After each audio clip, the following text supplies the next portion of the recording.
سره دا خبرې راغلي دي چې کله امت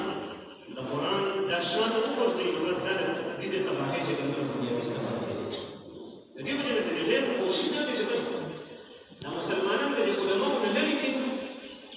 نو بس تاسو په خپله جګړه وکړئ. دې چې د علماو نه لرې شي د دې قرآن سره تعلق په خپله خراب شي او چې کله د قرآن سره د دې تعلق ختم شي بس دا د دې تباهۍ چې کوم بهترین سبب دی. هغه یو نوجوان هغه د مدرسې نه ووتو ما هغې ته څه پلان یې زموږ سره کېناستم ما ته ویل چې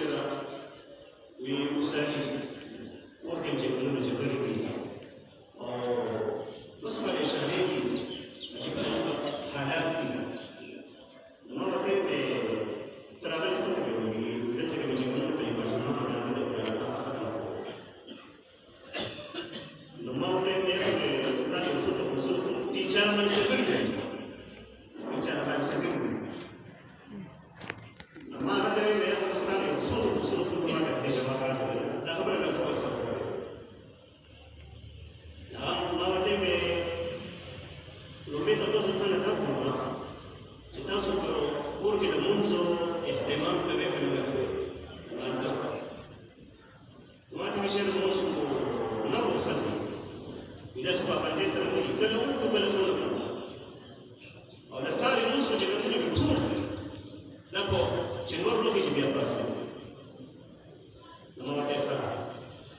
میدان یې وویل یو استاد چې دا کور وي کور کې هم لږ مونږ چې کوم داسې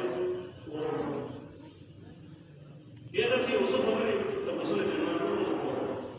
نو ما ورته ویل داسې چل دی بیا زه دا چې کوم یو خبره کوم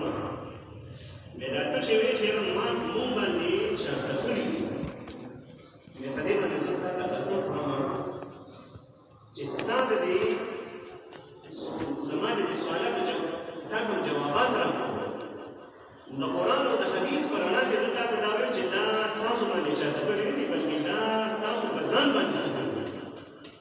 دي دا تاسو په ځان باندې څه کړي دي او بیا به دا یو خبره وکړه میں حضور خان صلی اللہ علیہ وسلم